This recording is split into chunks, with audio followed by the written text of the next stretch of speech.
बिस्मिल्लाहिर्रहमानिर्रहीम। नौजवान हज़रत यूसुफ। अस्सलाम वालेकुम प्यारे प्यारे इस्लामी भाइयों और बहनों, आज हम बात करने वाले हैं नौजवान हज़रत यूसुफ अलैहिस्सलाम के बारे में। हज़रत यूसुफ जवानी को पहुँचे तो अल्लाह ताला ने उनको इल्म, हिकमत, सब्र, तहम्मुल और पाकबाजी वगैरह हर एक खूबी अता की। जुलेखा हज़रत यूसुफ के हुस्न व जमाल पर फ़िदा थी। हज़रत यूसुफ को जब इसका अंदाज़ा हुआ तो उससे किनारा कशी इख्तियार करते रहे। यूं जुलेखा खुद भी निहायत हसीन जमील थी। एक बार दाई ने जुलेखा से उसकी खैरियत पूछी तो उसने अपनी आजिज़ी, परेशानी और यूसुफ की बेपरवाही का जिक्र किया। उसने निहायत हैरत से कहा, तमाम शहर तुझे एक झलक देखने की आरजू रखता है और यूसुफ तुझसे किनारा कशी इख्तियार करता है। जुलेखा एक रोज़ एक खास महल में तख्त पर बैठी थी। महल में तमाम ऐशो आराम के सामान मौजूद थे। उसने यूसुफ को किसी बहाने से तलब किया और यूसुफ की तरफ निहायत बेकरारी से बढ़ी। हज़रत यूसुफ ने कहा, अजीज़े मिस्र मेरा सरपरस्त और मोहसिन है, मुझसे ये खयानत नहीं हो सकती। जुलेखा ने कोई बात ना सुनी और साफ तौर पर अपना इश्क जताने लगी और कहा, अगर तू मेरी आरजू पूरी करेगा तो मैं अपने तमाम सामान और जरो जवाहरात खैरात कर दूंगी ताकि तेरे गुनाह का कफ़ारा हो सके। खुदा तेरा गुनाह माफ़ कर देगा। ये बहस मुबाहशा चलता रहा।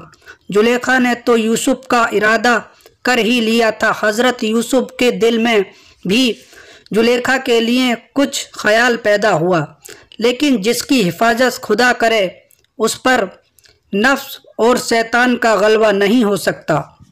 हज़रत यूसुफ खुदाई बुरहान और दलील की वजह से बुराई से बचे रहे और जुलेखा से हाथ छुड़ाकर कमरे से भाग लिए। जुलेखा बेताबी से पीछे दौड़ी और यूसुफ की कमीज पीछे से पकड़कर खींचा। कमीज पीछे से फट गई और हज़रत यूसुफ दरवाजे से बाहर निकल गए। पीछे पीछे जुलेखा भी बाहर आई। बाहर निकलते ही देखा कि अजीज़े मिस्र सामने खड़ा है।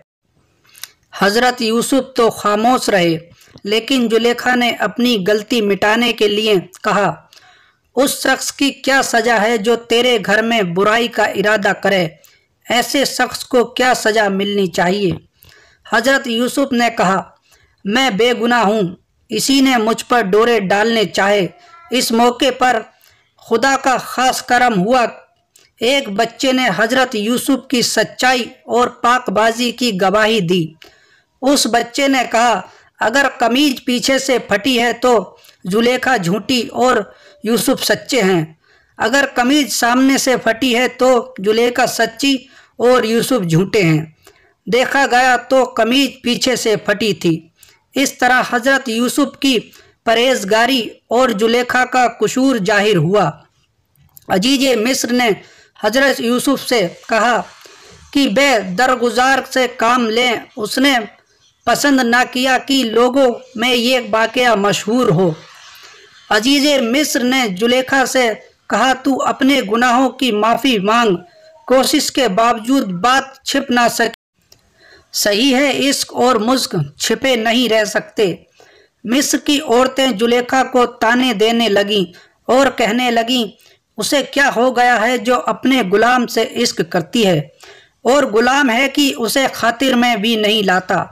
जब जुलेखा को ये खबर हुई तो उसने एक महफिल सजाई और शहर की औरतों और ख़ास तौर पर हुक्काम की बेटियों को दावत दी। महफिल में सब औरतें शरीक हुईं।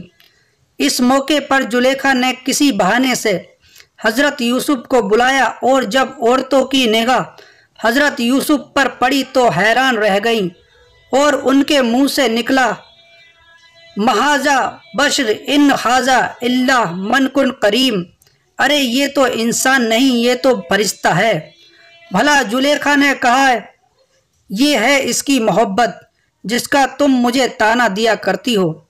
जुलेखा ने कहा, हमने इस पर डोरे डाले थे, یہ اگر میری بات نہ مانے گا تو لازماً قید میں پڑے گا۔ ساری عورتیں اپنے گھروں کو واپس ہو گئیں، مگر 2 عورتیں جو بڑی چرب جوان تھیں رکی رہیں۔ ان کا ارادہ تھا کہ یوسف کو راہ پر لا کر رہیں گے۔ انہیں جوانی اور میٹھی باتوں پر بڑا بھروسہ تھا۔ وہ اس بات کو نہیں جانتی تھیں کہ یوسف پاک باز شہباز ہیں جو ہوا اور ہوس کے جال میں نہیں پھنس سکتا۔ ایک نے جا کر یوسف سے کہا، تو زلیخا کی بات کیوں نہیں مانتا؟ تو اگر آفتاب ہے تو وہ کسی چاند سے کم نہیں۔ تیری بھلائی اسی میں ہے کہ زلیخا کو نا امید نہ کر۔ حضرت یوسف نے کچھ ایسی نصیحت فرمائی کہ وہ عورتیں حیران اور خاموش ہو کر واپس آ گئیں۔ اس کے بعد دوسری عورتوں نے جا کر حضرت یوسف سے کہا، اگر تو نے زلیخا کی آرزو پوری نہ کی اور اپنی ہٹ پر قائم رہا تو جلد ہی قید خانے میں ڈال دیا جائے گا۔ حضرت یوسف پر اس ڈرانے دھمکانے کا کچھ بھی اثر نہ ہوا اور یہ عورتیں بھی ناکام واپس ہو گئیں۔ ان تمام باتوں سے حضرت یوسف نے تنگ آ کر جناب الہی سے فریاد کی، خدا جس چیز کی طرف یہ عورتیں مجھے بلاتی ہیں اس سے اچھا تو میرے لیے قید خانہ ہی ہوگا۔ اس گلستان سے بہترین تنہائی ہے۔ وہ دونوں عورتیں جنہیں خود بھی حضرت یوسف سے محبت ہو گئی تھی زلیخا کے پاس گئیں اور کہا، یوسف کو چند روز کے لیے قید خانے میں بھجوا دو۔ اس پر ممکن ہے کہ وہ اس عیش و آرام اور ساز و سامان کی قدر جانے اور قید خانے کی دہشت میں اسے تیری قدر معلوم ہو جائے۔ زلیخا کو یہ بات پسند آئی۔ اس نے عزیز مصر سے کہا، اس عبرانی غلام نے مجھے تمام خلق میں رسوا کیا ہے، اسے لازماً قید خانے میں بھیج دو تاکہ لوگ یہ جانیں کہ میرا دامن اس گناہ سے پاک ہے اور قصور اگر ہے تو غلام کا۔ عزیز نے اپنے تمام لوگوں سے مشورہ کیا، سب نے زلیخا کی رائے سے اتفاق کیا۔ اس طرح حضرت یوسف محل سے قید خانے پہنچے۔ حضرت یوسف کو بڑی خوشی ہوئی، اس لیے کہ اب وہ فریب اور فتنوں سے بالکل محفوظ تھے۔ میں امید کرتا ہوں پیارے پیارے اسلامی بھائیوں اور بہنوں کو بھاگ 9 کا تیسرا حصہ پسند آیا ہوگا۔ انشاءاللہ جلد ہی آپ کی خدمت میں بھاگ 9 کا چوتھا حصہ قید میں حضرت یوسف لے کر حاضر ہوں گے۔ اللہ ہمیں اور آپ کو برے کاموں سے بچنے کی توفیق عطا فرمائے، آمین۔